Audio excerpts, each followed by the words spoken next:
Hi, this is Nora De Silva. I brought you an interesting topic today. It's about world of cars. Although men and women are different in choosing their cars, as men goes for sport and powerful engine, while women goes for elegant and practical cars. But we both agree that cars considered a vital transportation means. I am honored to have with me today Mr. Nasser Hamami. He is the owner of 7-Speed Motors. Together we will know more information about the cars that he has in his showroom, and as well he will give us very important information about the origins of cars. Let's go together and meet Nasser. Hi Nasser, how are you? Hi Nora, thank you for the invite. It's my pleasure. Thank you so much for coming and your willingness to share the information with us. Sure, and thank you. I am so excited about the collection that you've already brought with you today. Yes, this is actually just a small part of my collection. Of course, I enjoy bigger cars, but I really like my die-cast models. So I brought in today two of the, basically, literally the beginning of vehicles.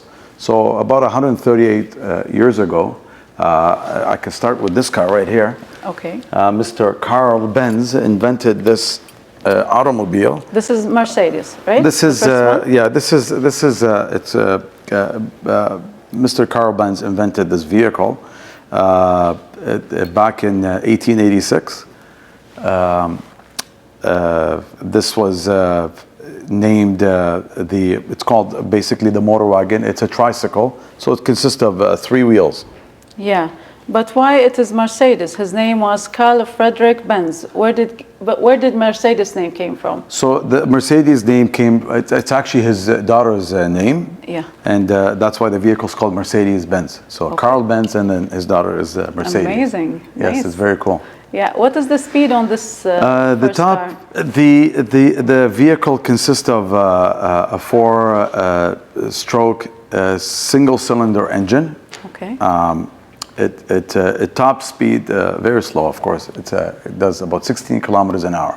What else do you want to tell us about this brilliant invention? So, as you know, today's world, you have the push button start or the key start, where this vehicle, you actually have to get out. Yeah. You have to turn this wheel for the vehicle to start. Okay. There is a belt that connects to the engine right here, basically, and that would actually start the vehicle. Okay. Does it have brakes? It doesn't actually have brakes, believe it or not. It only has your steering wheel right here, and it's got the throttle right here. There's a little lever right here. So that's how you change the speed of the vehicle. Yeah. It is as well very important for me to mention that the first wheel has been invented in Iraq, the Mesopotamian. So this is like kind of... it has a relation. A relation to Iraq. For sure. Okay. And I'll show you the second piece right here. This particular vehicle was, this is called the motor wagon quadricycle. So it consists of course, 4 wheels. You can see this is what I like to call the beginning of the automobile. This is the it is of course it's the first gas combustion engine. It is a 2-cylinder. Again, a very, very simple car. There's no light. Most of them worked with a candle. And this is the steering wheel. This is not a brake. This is actually the throttle of the vehicle. That's how you actually change the speed of the car. Okay. And what was the speed on that? The speed on this, it reached a top speed of 32 kilometers an hour. This is... And this one sold for $200 back then, of course. Yeah. So is it the company Ford? Yes, it's actually created by Mr. Henry Ford. Okay. Yeah. Beautiful. Okay. Yes. Amazing. The vehicle is actually not big. It's quite small. You can maybe fit an adult and maybe a little child here. So it's quite a small car. Yeah. Beautiful. Yeah. Okay. Now tell us about Testarossa. Yes, Testarossa. This is a perfect example of the Testarossa. Actually, this is a very important die cast. It is a very important car, in my opinion, for the Ferrari world. It is, of course, invented by Ferrari. It's called Testarossa because the name Testarossa means redhead. So the redhead, if you look at every Ferrari engine, it's usually a red colored engine, and that's what Ferrari looks for. Came from. Correct. It's also called the 512, so it's a 4.9 liter 12-cylinder engine. Beautiful. Thank you so much. Beautiful. Nasser. Some of them actually didn't come with air conditioning, believe it or not, and no radio. So this is a true enthusiast vehicle. Oh, wow. Yes. And which year this model has been invented? This one was produced between 1984 to 1996. Nice. And there was roughly less than 10,000 vehicles produced. Oh my God. Yes. Wow. So extremely rare car. Rare car, yeah. Yes. Yeah. And I'm sure, like I've came to the showroom, I saw you have big collection and you have maybe more at home.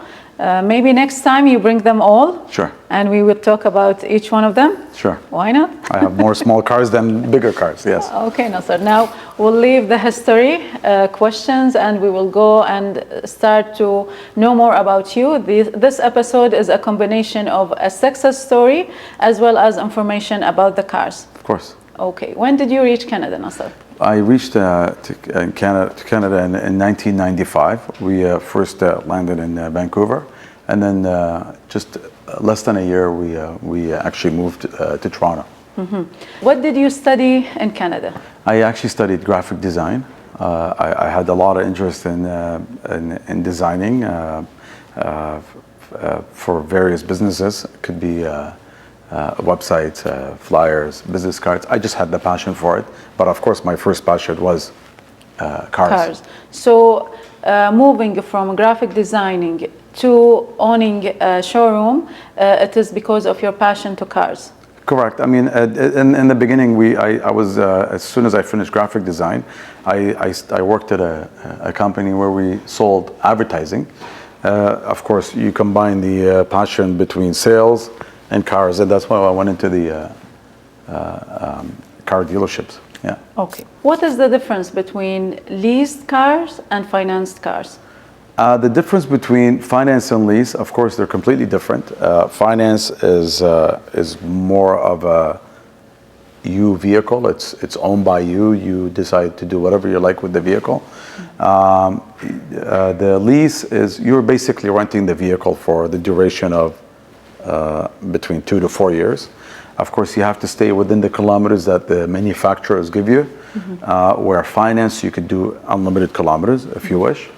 The good advantage about the lease is that it benefits most business owners or professionals. It also has a lower monthly payment versus the finance. So which one is better, private buy or buying a car from a showroom, and why? The difference between buying a vehicle from a dealership versus a private, of course, me being a dealer, of course, I'm going to go with the dealership part because it's to your benefit. We are OMVIC regulated, so we have rules that we have to stand by. The also benefit between the dealership and the private. Private, you're basically buying a vehicle from someone that most likely you don't know. You're not backed up. You cannot buy extended warranty with it.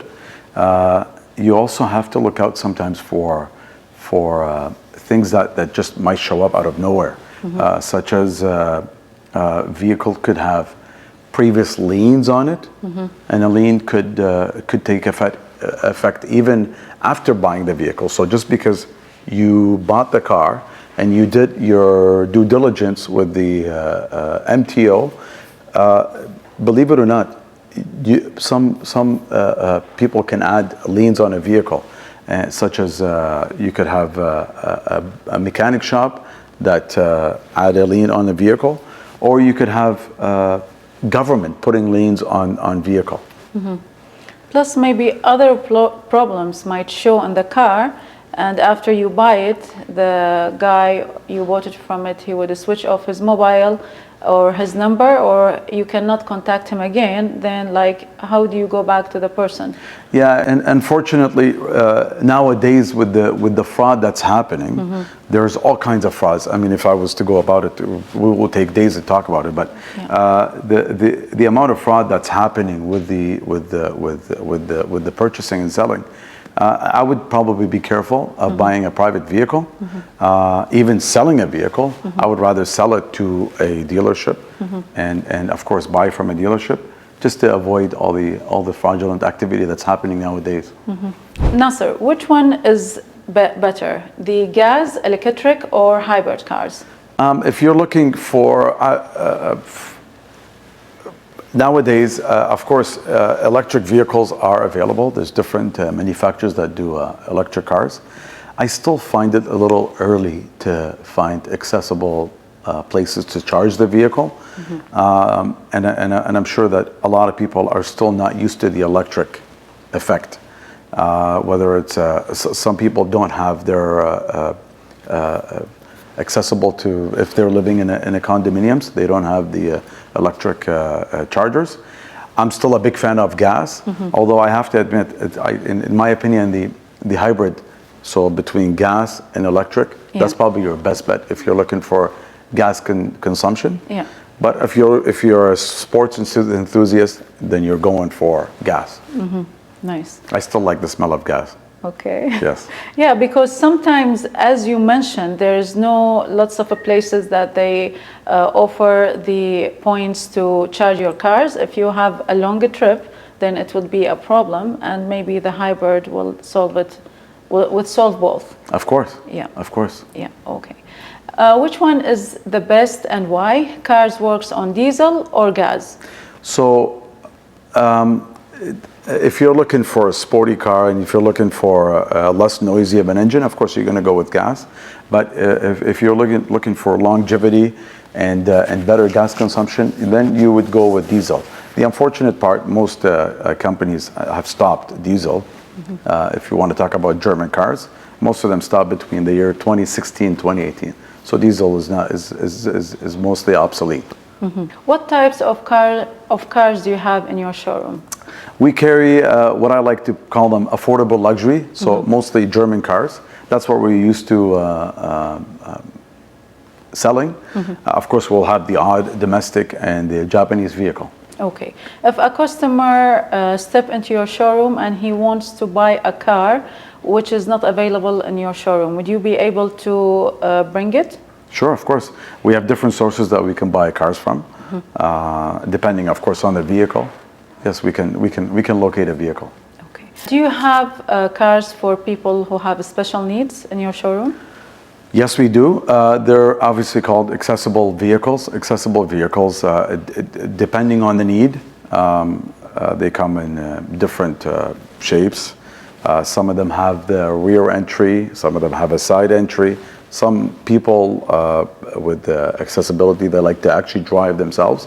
So yes, there is, and we do have the background for it, sure. Okay. Nasser, tell me now, how does financing work at your dealership? So we provide financing and leasing. Actually, believe it or not, we do lease used vehicles. Oh. Yes. Most of the time, it has to be roughly about 4 years old for us to lease it. Financing, we have many different institutions. Obviously, the large banks. What we call them the prime banks, so a prime interest rate. The unfortunate part, the prime interest rate right now is between 7.9 to 10.9. The non-prime, which I mean, probably in the mortgage world, you call it a B lender. It's of course higher than 12.9. So we do have all the institutions, so we can provide financing.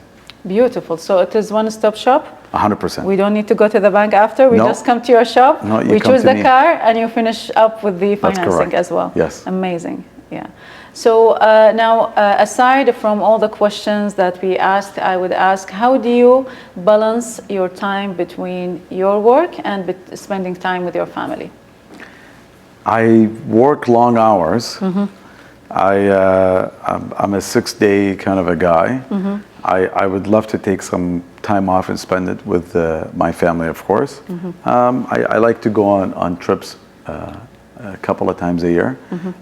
Being Sunday is the only day off, so that's my joy day. Okay. Thank you for coming on Sunday and shooting the video with us. Thank you for your family as well. Aside from collecting cars, it is obvious that you love cars so much and you have a beautiful collection in your shop, and you told me you have as well in your home. What is your hobbies?